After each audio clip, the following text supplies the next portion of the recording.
Please be seated. Let us open our Bible on Psalms 101, verse 3. Praise the Lord. I will set no wicked thing before mine eyes. I hate the work of them that turn aside. It shall not cleave to me. Napaka-importante itong pag-iingat ng ating relasyon sa ating Panginoong Diyos na ito'y hindi maputol, hindi mabalda, hindi manghina, hindi talaga mahinto. So, para magawa natin ang patuloy na magandang relasyon sa ating Panginoong Diyos, meron tayong dapat iwasan. Meron tayong dapat tanggihan. Meron tayong dapat wag i-welcome kahit paman sa buhay natin. Kaya nga sinabi dito, I will set no wicked thing before mine eyes.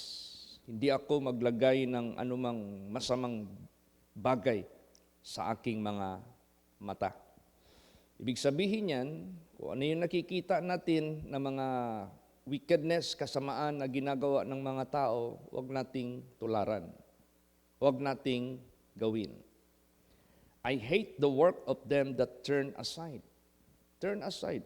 What do you mean turn aside? Yung lumilihis. Yung tumitiwalag, umaalis, kahit paman sa pagsunod sa Diyos. It shall not cleave to me. Huwag silang lalapit sa akin, ni huwag silang didikit sa akin. So, ang ibig sabihin nito, kung gusto mong manatili sa Diyos, at the same time, magpalayo ka sa kasamaan. Kung gusto mo ring mapalayo sa Diyos, dumikit ka sa kasamaan, mapapalayo ka sa Diyos. Ganun lang yan. Ngayon, pili tayo. Saan tayo? Didikit tayo sa buhay na Diyos o papalayo tayo sa Kanya?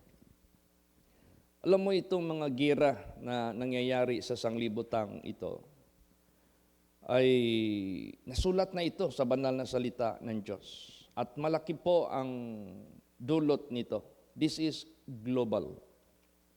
Kasi ang gira na sa Middle East, pero ang sinusuplayan ng oil is global. Pag yan ay mahamper, mag-domino effect yan sa lahat ng bansa sa buong mundong ito. So magkakaroon ng chaos, magkakaroon ng kahirapan sa buhay ng tao. Now, kung titingnan lang natin ang mga pangyayari sa sanglibutang ito, if you are without God, masisindak ka talaga, matatakot ka talaga, mapaisip ka talaga anong gagawin mo. Kaya there is no such safest, there is no such assured na ang buhay mo but to be in the hand of God. Kaya nga tinagurian siyang King of Kings and Lord of Lords kasi itong nangyayari ngayon, gira ito ng mga hari. Gira ito ng mga hari. Gira ito ng mga malalaking bansa. Gira ito ng malalaking tao. But remember, there is above them. There is King of Kings and Lord of Lords. Gira ito ng mga magagaling na maggawa ng mga armas. Gira ito ng mga magagaling sa economy. Actually, itong gira na ito, this is always in relation with the economy. Sometimes, tayo na mga maliliit, hindi natin gaanong napapansin ano talaga ang motibo nito. Pero kung ating tutuusin, agawan ito ng oil sa market. Agawan ito ng mga economic effect sa bawat country. Pero ang mga maliliit naapektuhan. Pero to be safe at all times, wala nang iba but to be the hand of the living God, the King of Kings and the Lord of Lords. Kaya wala nang ibang matatawag natin na kung meron man tayong iingatan to be safe, wala nang iba. To be in the hand of God. Kasi kontrolado niya ang lahat. He can protect us, He can feed us, He can clothe us, He can bless us, He can use us. Kaya nga habang nabubuhay pa tayo sa sanglibutang ito, may purpose yan. Para tayo mag-serve, para tayo gamitin ng Panginoong Diyos for His kingdom's sake. Ang pinakamalaking nangyari sa universe na scam ang ginawa ng dyablo. Ano yung scam na ginawa ng dyablo? Preventing the privilege of human being to inherit the kingdom of God. Yan pinakamalaking scam. Itong nangyayari sa gera ngayon, walang sinabi yan sa ginawa ng dyablo na distraction sa buhay ng tao. What is the distraction na dinala ng dyablo sa buhay ng tao? Eternal suffering. Endless suffering. Ano ang gustong kunin ng dyablo sa buhay ng tao na privilege galing sa Creator? To inherit the eternal glory of God, eternal life, eternal riches. Itong girang ito, pangsamantala lang yan. Walang sinabi yan.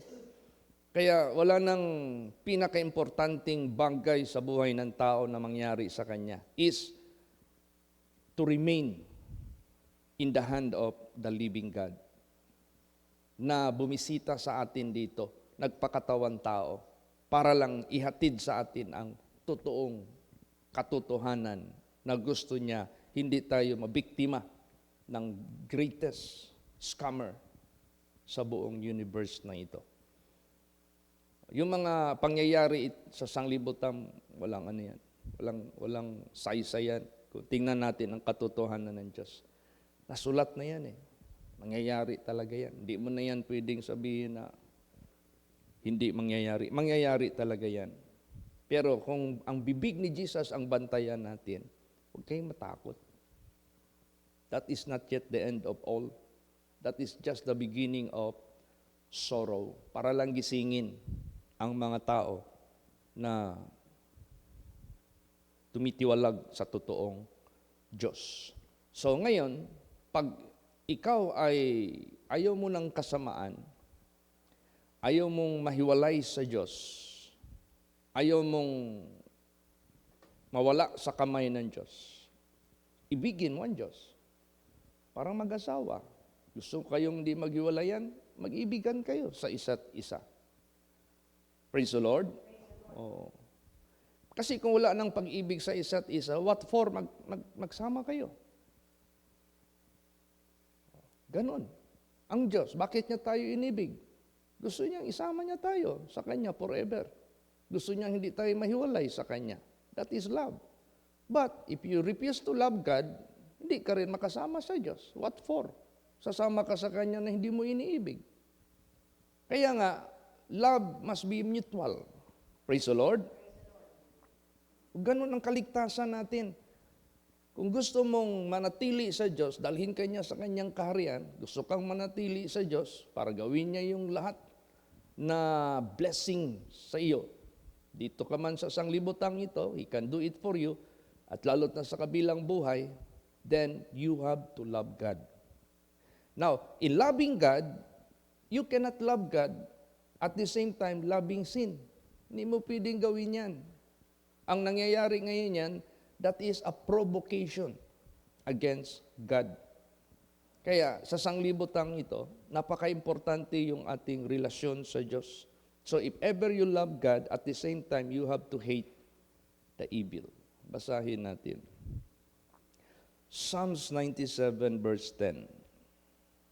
Praise the Lord. Ye that love the Lord hate evil. He preserveth the souls of His saints. He delivereth them out of the hand of the wicked. Yes. Sila na umiibig sa Panginoon na pupuot sa masama. Pinipreserve ang mga kaluluwa ng kanyang mga banal. Nililigtas sila sa kamay ng wicked. So, itong pagliligtas ng Diyos sa kamay ng wicked, God would like to spare you from eternal destruction. Kasi kung pag-uusapan natin ang destruction sa buhay sa sanglibutang ito, it is not only caused by war, but it is just a natural. Kung pag-usapan natin ang kamatayan sa tao sa sanglibutang ito, it is not just caused by any violation of yung tinatawag na yung pangdadahas, kundi it is just natural. Hindi nakikita ng mga tao yung true destruction, yung real destruction. Kailan yan? If you are in the hand of the wicked. Pag mapapasakamay ka ng wicked, that is the real destruction na hindi nakikita ng marami ng mga tao sa sanglibutang ito. They just focusing on the things which are less beneficial, less destruction. Ang greatest beneficial and greatest destruction nasa spiritual side. Praise the Lord.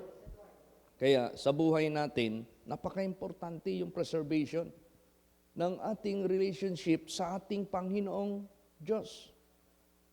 Yan ang dapat nating tingnan lagi. Matapos itong war na ito, matapos ang epekto sa global effect na mangyayari, see to it na hindi maapektuhan yung relasyon mo sa Diyos. See to it, hindi ma-destroy yung relasyon mo sa Diyos. But rather, you will be stronger and stronger in the Lord. Mas lalo ka pang mapagtibay. Alam mo, minsan yung mga pangyayari sa mundo, the Bible says, all things work together for good to them that love God and to them who are the called according to His purpose. Sometimes maghahatid pa ito ng improvement. Sometimes maghahatid pa ito ng development. Sometimes maghahatid pa ito ng better status sa buhay ng mga faithful. Hindi tayo pwedeng mahiwalay dyan sa Panginoong Diyos. So anong gagawin natin? Basahin natin. Romans 12:9. Praise the Lord. Let love be without dissimulation. Abhor that which is evil, cleave to that which is good. Yan. Gawin natin itong love na ito to God and to our wife, husband, children, neighbor, fellow. Let love be without dissimulation. Ano ba yung dissimulation? Kung imunang Bisayaon, pagminaot. Kung basahin natin ito sa Tagalog, ang pag-ibig ay maging walang pagpaimbabaw. You see, napaka-importante niyan. Kung sa Bisaya pa, himuang nga ang gugma, mawalay pagkasaling kapaw. So, napaka-importante yung pag-ibig natin sa Diyos, walang paimbabaw. Abhor that which is evil. Lahat ng mga masama, iwasan natin lahat yan, na hindi natin yan magawa sa harapan ng Diyos at sa ating kapwa. Cleave to that which is good. Kung ano yung mabuti na pwede nating gawin, yun ang i-focus nating gawin. Kung ano yung mabuti na pinapagawa ng Diyos sa atin, yun lang ang ating gawin. Lagi na yung binibigay sa atin na ehemplo, you cannot eat the same time good and evil. You cannot perform at the same time good and evil. So ganun din sa harapan ng Diyos at sa harapan ng ating kapwa. Hindi pwede na meron pang part or percentage na gagawan mo ng masama ang sino man sa buhay mo. No, hindi pwede yun. Do it good. Para sa ganun, maging maganda yung relasyon mo sa kapwa mo. Malayo ang paghihiwalayan kung sa mag-asawa. Malayo ang paghihiwalayan kung sa magkaibigan. Malayo ang paghihiwalayan sa mga kapatiran. So, lalo't na sa ating Panginoong Diyos. Kung hindi natin makayang gawin yan sa ating kapwa na nakikita, paano magawa doon sa hindi mo nakikita? Higit na. Pero kung magawa natin yan sa nakikita natin, magawa din natin yan sa hindi nakikita. So, dyan ang sukatan ng ating ginagawang kabutihan. Kung magawa natin yan sa ating kapwa, kaya natin gawin yan sa ating hindi nakikita. Pero kung di natin kayang gawin yan sa ating kapwa na nakikita natin, imposible nating magawa yan sa harapan ng Diyos. Because human is nagre-represent yan sa Diyos. Because that is created in His image. Kaya, ganun ka importante yung ating buhay na ingatan natin yung ating relasyon sa ating Panginoong Diyos. Manalig tayo sa Kanya ng buong puso. Basahin natin. Psalms 40, verse 4. Praise the Lord. Blessed is that man that maketh the Lord his trust, and respecteth not the proud, nor such as turn aside to lies. Yan. Mapalad ang tao na ginagawa niya ang Panginoon na kanyang pananalig. At hindi niya nire-respect yung mga proud, nor such as turn aside to lies. Ano ibig sabihin yan? Wag nating saluduhan ni ating i-appreciate, nor approve, nor give consent to the proud. And that was the quality of Lucifer, who moved against his Creator. At itong tinatawag na turn aside to lies, huwag natin silang i-respect, huwag natin silang aprubahan, huwag natin silang gibyan ng approval or consent. Yung mga nagti-turn aside, yung lumilihis sa Diyos, lumilihis sa tama, lumilihis sa mabuti, sa ibang direksyon. Ibig sabihin yan, give no approval, give no consent, be not partaker of it, do not follow after their footsteps, reject it, kumbaga pa, abhor it. Praise the Lord. Para hindi tayo madamay. Kaya mayroong mga verse dito, come out from her and be separate, so that I will receive you unto myself, so that ye shall not be partakers of her plague. Yan man ang purpose ng ating Panginoong Diyos. Kaya meron ditong ihimplo sa Bible. Ang Diyos nag-utos nung unang panahon, anong gawin sa temple? Basahin natin ano yung utos ng Diyos. Sige. Leviticus 24, 2 hanggang 8. Praise the Lord. Command the children of Israel that they bring unto thee pure oil, olive beaten for the light, to cause the lamps to burn continually, without the veil of the testimony in the tabernacle of the congregation. Shall Aaron order it from the evening unto the morning before the Lord continually. It shall be a statute forever in your generations. He shall order the lamps upon the pure candlestick before the Lord continually. And thou shalt take fine flour, and bake 12 cakes thereof. 2 tenth deals shall be in 1 cake, and thou shalt set them in 2 rows, 6 on a row, upon the pure table before the Lord. And thou shalt put pure frankincense upon each row, that it may be on the bread for a memorial, even an offering made by fire unto the Lord. Every Sabbath he shall set it in order before the Lord continually, being taken from the children of Israel by an everlasting covenant. Yan. Anong senaryo makikita natin? Why God commanded this? What is relation with the people of God and Israel? Bakit inutos ito ng ating Panginoon Diyos? What is the purpose of this tabernacle? There are 3 sets. The congregation, the holy place, and the Holy of Holiest. The Holy of Holiest, there is a veil. Merong kortina. Then after that, holy place. Nandoon yung bread, nandoon yung 7 candlesticks, at kung ano pang nandoon. Pero yung Holy of Holiest, yun na yung Ark of the Covenant, nandoon sa loob. Dito naman sa labas, mag-burn muna ng sacrifice yung priest for the atonement of the sins of the people and of himself, bago siya makapasok doon sa Holy of Holiest. Para ma-maintain yung relationship ng Diyos at people of God na hindi sila ma-separate. Because it is the sin that separates anyone. Kailangan ng burnt offering, kailangan ng atonement for the sin. Kailangan merong priest na papasok doon sa Holy of Holiest to intercede and to pray for the people. At ang utos ng Diyos dyan, yung candle dyan, yung light dyan, must be lighted all the way, all the time.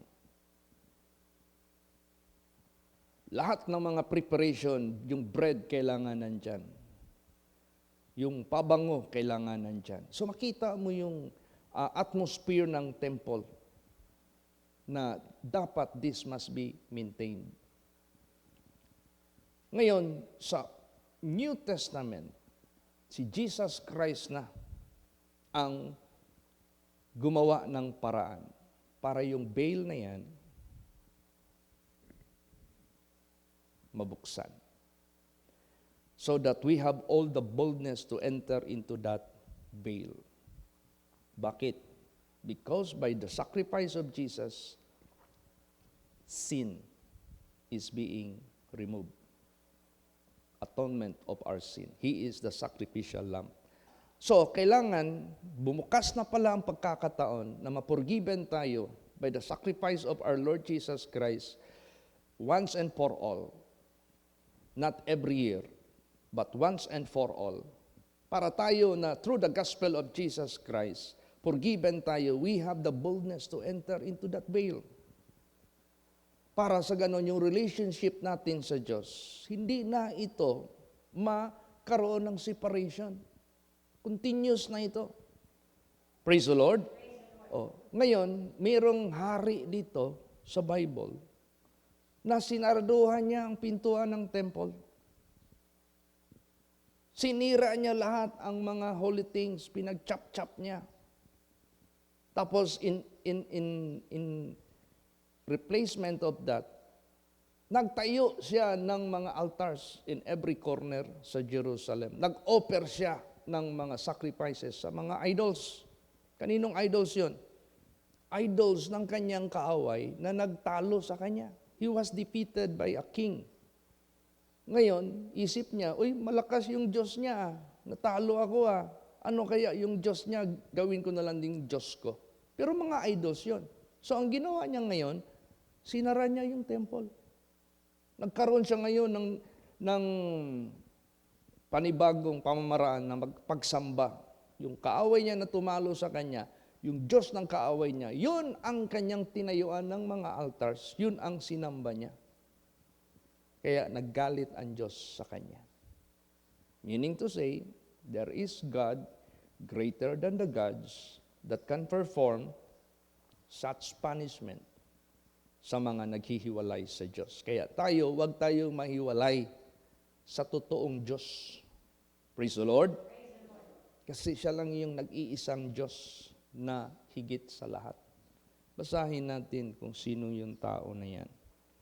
Basahin natin ang 2 Chronicles 28:22 hanggang 25. Praise the Lord. And in the time of his distress, did he trespass yet more against the Lord. This is that King Ahaz.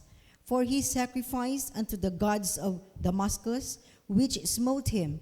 And he said, because the gods of the kings of Syria helped them, therefore will I sacrifice to them, that they may help me. But they were the ruin of him and of all Israel. And Ahaz gathered together the vessels of the house of God, and cut in pieces the vessels of the house of God, and shut up the doors of the house of the Lord. And he made him altars in every corner of Jerusalem. And in every several city of Judah he made high places to burn incense unto other gods, and provoked the anger of the Lord God of his fathers. Yan. Namatay ito si Ahaz. Pinuksa ng Diyos. Kaya, therefore, sa buhay natin, do not close the door of the church for you. Huwag mong saraduhan. Now, paano natin makonsider na kinuklose natin mismo yung door? If you do not come, ano ang open para sa iyo? Ginagawa mong Diyos-Diyosan yung trabaho mo, ginagawa mo yung Diyos-Diyosan yung mga negosyo mo, ginagawa mong Diyos-Diyosan ang sanglibutang ito. Pero yung totoong Diyos na magbigay sa iyo ng totoong benepisyo dito man sa lupa at sa kabilang buhay, sinarado mo yung pintuan. Dinestroy mo lahat ng mga things that's supposed na magamit para i-strengthen yung spirituality mo. Malaking kasalanan yan sa harapan ng ating Panginoong Diyos. Kaya naggalit ang Diyos kay King Ahaz. So, ito yung wickedness na ihimplo na huwag natin tularan. They shall not cleave unto us. Such kind of attitude, huwag ma-adapt sa buhay natin. But rather, let us put this way, na dapat yung ating buhay, dahil binuksan na ni Lord Jesus Christ yung veil, meron na tayong boldness to enter into that veil and avail the promises of God. Come. This is open for everybody. Praise the Lord. You light your life with the light of God all the way, all the time. Yung laging message ng 7 candles. 7 candles that is representing 7 spirits of God. 7 candles that is 7 days a week. There is none single day na naka-off yung light natin. From first day until Saturday, nakailaw lagi yung Holy Spirit sa buhay natin. Yan yung ibig sabihin ng Diyos, that should be lighted. Hindi kay pag Sunday, revive na revive ka. Pag Monday, unti-unti yung kandila ng spirituality mo nawawala. Pagdating ng Friday, palong.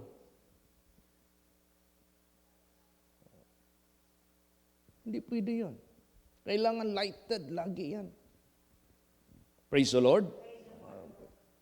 Huwag mong saraduhan yung door ng temple. Open it. Come into the house of God and be blessed and be lighted. Nung namatay na si King Ahaz, yung anak niya, nakabawi. Ito yung magandang halimbawa na tularan natin. And that was King Hezekiah. Basahin natin. Anong ginawa niya? 2 Chronicles 29 verse 1. Praise the Lord. Hezekiah began to reign when he was 25 years old, and he reigned 29 years in Jerusalem. And his mother's name was Abijah, the daughter of Zechariah, and he did that which was right in the sight of the Lord, according to all that David his father had done. Ayan. So anong ginawa ni King Hezekiah? Basa last verses, 2 Chronicles 29, 3 hanggang 5. Praise the Lord. He, in the first year of his reign, in the first month, opened the doors of the house of the Lord and repaired them. And he brought in the priests and the Levites and gathered them together into the east street, and said unto them, Hear me, ye Levites, sanctify now yourselves, and sanctify the house of the Lord God of your fathers, and carry forth the filthiness out of the holy place. Yan. Ni-revive niya ang gawain sa temple of the Lord. Ni-revive niya, binuksan niya ang pintuan, ni-repair niya lahat ng sinira ng kanyang ama. Inutusan niya ang mga Levites, sanctify yourselves, minister inside of the temple. O kaya sa buhay natin, do not close the door, nor destroy those things that will minister you. Support it. Yan ang dapat nating gawin. Kasi anumang mangyayari sa global effect, sa gera na ito, no problem. What is important, we have a good relationship with God who made everything. He can still feed us. He can still protect us in His own mighty way. Praise the Lord. Kaya ngayon ang mga bansa ngayon, nag-iisip na sila what will be their, anong paraan nila, paano masustain yung kanilang mga citizens. Kasi magtataasan ng magtaasan ng presyo ng oil. Magkano na ang barrel ngayon ng oil? Dati nasa $70 per barrel. Ngayon, tumuntong na ng 100 at sumubra na ng $100 per barrel. Kung darating pa yan ng 200, magdubli na yung presyo ng delikado. There are more than 200 tankers nasa Hormuz, hindi makalabas. So delayed na yung supply ng mga countries na umaasa dyan. Pilipinas umaasa dyan. Singapore, kung ano-ano pa yung mga bansa. Ang Singapore, may refinery sila, pero galing yung mga raw material doon. So, ibig sabihin yan, matindi ang global effect nito. Magkakaroon talaga ito ng magsasara ang mga negosyo kasi wala na lugi na. Kung pataasan naman nila ng presyo, wala nang bibili. Hindi naman nila pataasan, malulugi sila. So, mag-close na lang sila. So, wala na ngayon mga employments. Gugulo ngayon ang sanglibotang ito. Pero if you have the God sa buhay mo, ginawa mong mabuti yung relasyon mo sa Diyos, hindi mo sinara yung pintuan ng simbahan. Hindi mo pinatay yung ilaw na lumalagablab. So maganda yung relasyon mo sa ating Panginoong Diyos. Anong promise ng Diyos? Kung basahin mo yung Psalms 27, the Lord is my life and my salvation. Of whom shall I be afraid? Wala. Buhay ang ating Panginoong Diyos. Kung nakita at inaapakan natin ang ginawa niya sa lahat, makikita rin natin ang gawa ng Diyos sa pagligtas sa atin. Be still and know that I am God. I will be exalted among the heathen. I will be exalted in the earth. He will make war to be ceased. Kung ang Diyos may kapangyarihan, mahinto yan.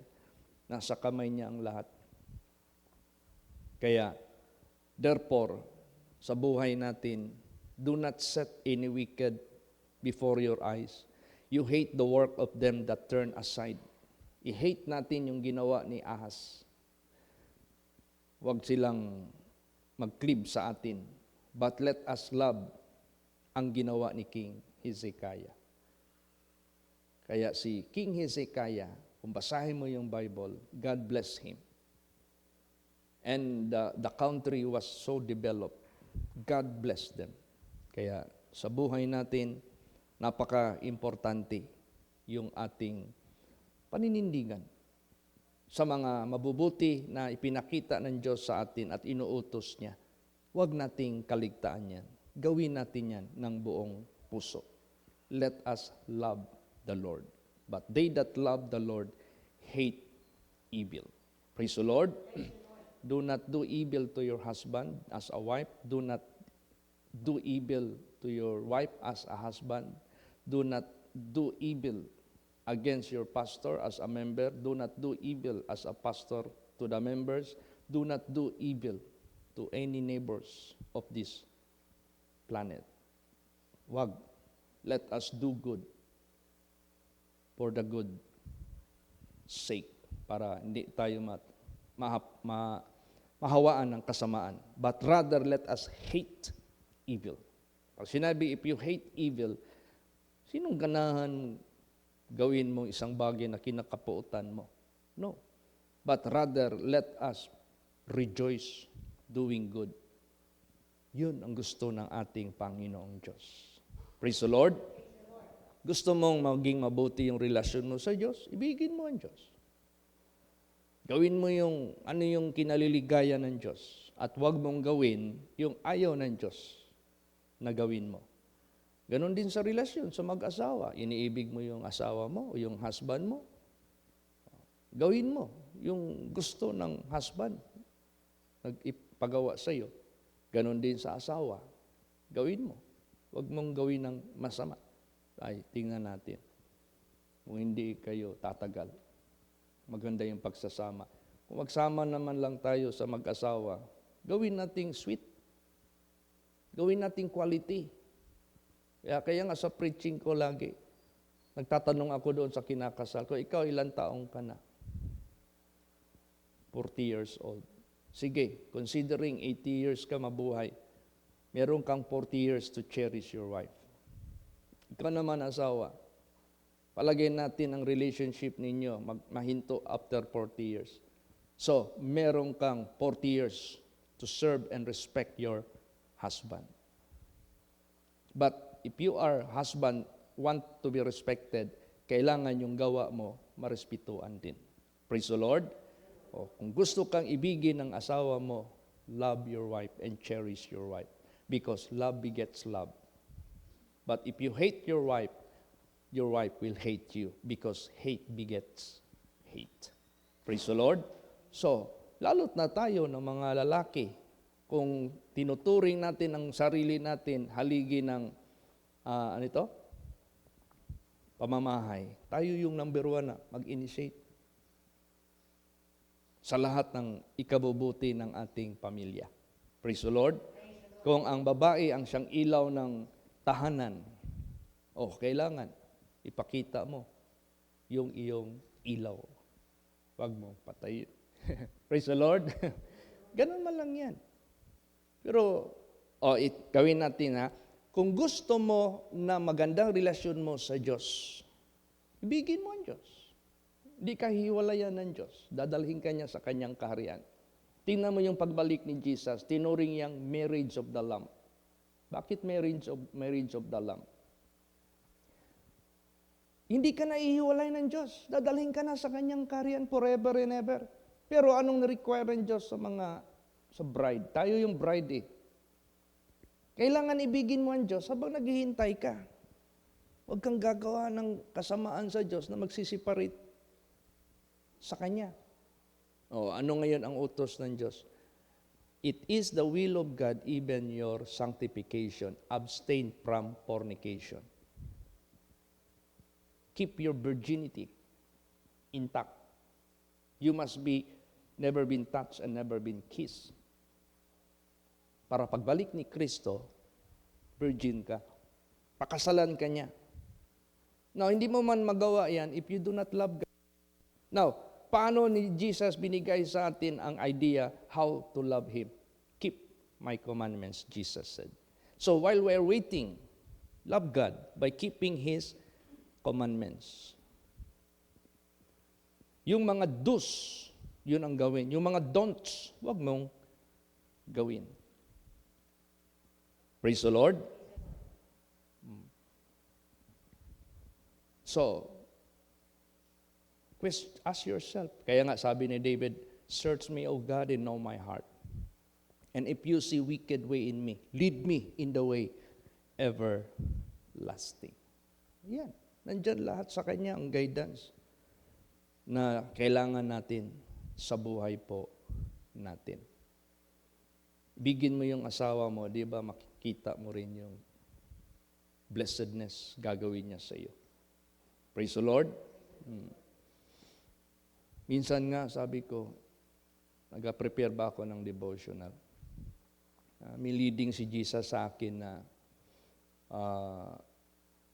he that findeth wife, findeth favor from God. Kailangan din natin i-acknowledge yung asawa natin na blessing sila sa buhay natin. Alam mo, sa ministry ko, napakalaking impact yung aking asawa. Bakit? Siya yung sa akin, aalaga. Lahat. Pag mag-alis na kami, kumpleto yung malita ko, kumpleto yan. Siya yung nag-organize lahat. Vitamins, lahat. Siya yung mag-check sa mga sinusuot ko. Dad, parang hindi bagay. Dad, parang awkward. Oh, ganun. So, isa siyang malaking factor na blessing sa buhay ko. In terms sa food naman, masyado siyang ingat sa health ko para ma-prolong pa yung buhay ko sa pagpagamit sa Diyos. Ngayon, anong igaganti ko sa Kanya? I have to cherish her. I have to love her. I have to do what are those pleasurable sa Kanya. So kung ano yung mga don'ts, imposible sa tagal yung pagsasama, hindi mo pa alam yung asawa mo, ano yung ayaw niyang gustong gawin mo sa Kanya. Of course, alam mo, so huwag mo nang gawin yon. Praise the Lord. Oh, ganun. Sabi ko, totoo yung sinabi sa salita ng Diyos. Pag nakasumpong ka ng asawa, you found favor from God. Kailangan din natin yan i-appreciate. Kasi pag hindi natin ina-appreciate yan, para na rin nating binabaliwala yung blessing na binigay ng Diyos sa buhay mo. Cherish it. Praise the Lord. Love it. Ibigay natin yan. Ngayon, kung hindi natin yan magawa sa actual na physical, magawa kaya natin yan sa Panginoon? Hindi, lalo na. Kaya nga sabi dyan if you cannot do this with the visible things, how can you do it with the invisible, which is God? Kaya dyan natin basihan sa buhay natin. Kaya kung mayroong mga argumento sa mag-asawa, move on na. Kalimutan na yung mga nakalipas. Huwag na yung i-mention. Huwag na yung balik-balik. Alam mo, pag balik-balikin yan, wala kang intention na settle ang problema. Praise the Lord. Tingnan mo si Lord Jesus Christ kung magpagpatawad. Laging nakadugtong, your sin is forgiven. I remember no more. Huwag na. Kung meron man tayong tinitingnan sa unahan natin, yun na yung pag-cherish one another, loving one another, serving one another, respect one another. Ganun ang importante. Kaya ang pag-ibig is mutual. Hindi pwede one-sided. Tingnan mo. Because they do not receive the love of God, God will send a strong delusion that they should believe a lie, that they shall be damned. So, inibig na ng Diyos ang tao, tapos ang tao hindi umibig sa Diyos, pahama ka. There is no such good effect if only one side. Ganon din sa pag-asawa. Kailangan dalawa kayo. Must render love. Mutual love. The same with God. Kailangan natin ang pag-ibig. Ibigin natin ang Diyos. So, do not close the door of the church for you. Do not let the light of the candles be out of fire, but let them keep on lighted all the way, all the time. Kaya, let us keep our relationship with our God. Ano mang mangyari sa mundong ito, no worries. God is in control of everything. Praise the Lord. And He can turn this war into development. He can turn this war into improvement. He can turn this war into blessings. Ganun ang ating Panginoong Diyos. Ngayon, pinag-uusapan na ngayon ang global effect sa war na ito. Pagtatagal pa itong war na ito, the damage will become greater. Ang matindi nito, kung ang mga nations magpili na ng kanilang papanigan and they will join para kung sino yung manalo sa war, sila yung may advantage. Kasi itong war na ito, hindi lang ito pinag-uusapan yung mga armaments, yung mga missiles, pinag-uusapan dito economy. Sino ang maka-advantage? Tsaka territory. Kasi nag-decide talaga ang kasi ito naman kasing Iran. Iba naman kasi ang kanilang ideology. Iba sila sa mga neighboring countries nila. Kasi dalawa kasing Islam na malalaking grupo na magkaibang pananaw. Yung Shia, tsaka yung Sunni. Yung Sunni, ito yung mga maraming countries. Yung Shia, ito yung Iran. Kasi ang mentality ng Iran, pag hindi ka Islam, patayin ka. Sila lang mabuhay. Sila lang ang reliyon ang dapat panatili. Yun ang kanilang mentality. So, na-anticipate ngayon ng Amerika, gumagawa sila ng missiles para patayin ang mga non-member nila. O di ba alarming masyado yan? So, ang ginawa ngayon ng Amerika, para hindi sila maka-action, pitulin na natin ito.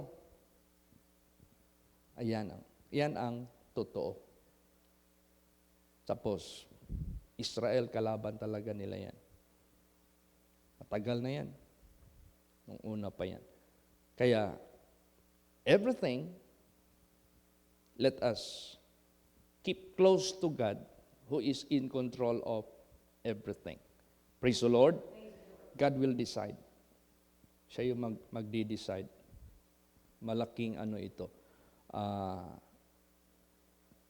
Pahulog na rito sa religious war.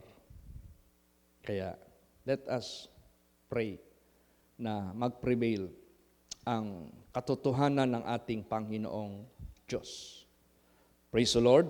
And God has many ways to put to shame the negative side and to lift up above yung side nasa Kanya. Kaya, lahat, wag lang nating sirain yung ating relasyon sa Diyos. Pag masira ito, ay sigurado, mapapasama tayo among the collateral damage. Masasama tayo among those that shall perish. Kaya let us, kung meron silang mga pananaw sa kinabukasan ng kanilang mga bansa, shallow lang yan. Yung kinabukasan na tinatanaw ng Diyos sa buhay natin, yun ang pinakamataas na level. Kaya let us focus on our relationship with God. Kaya malapit na natin i-take up yung mga ginawa ni Jesus Christ as a shadow of the tabernacle na inutos ng Diyos kay Moses. Kaya malaki itong impact sa buhay natin. Do not ever close the door of the temple for you. And don't let the light of the candle be put off. Kailangan natin yan. So, may mga meanings lahat yan. Kaya maintain our good relationship with God. So, how to maintain it? Hate the evil. Don't do evil because you hate it. Only do good to your neighbor, to your wife, to your husband, to your children, para na sa lahat. Then, magawa natin yan sa ating Panginoong Diyos through obeying His words. Kaya, ito ang gawin natin. I will set no wicked thing before mine eyes. I hate the work of them that turn aside. No approval, neither you are a partaker of it, nor a doer of it. It shall not cleave unto me. Hindi sila makadikit sa akin. They are none of my being. Jesus said, He has no part in me. Wala siyang bahagi sa akin. Ganon din ang gagawin natin. Tingnan natin. God will make you happy. God will bless you. God will give you peace. God will give you everything na kanyang mga pangako. Temporal and eternal above all. Praise the Lord. Magsitayo po.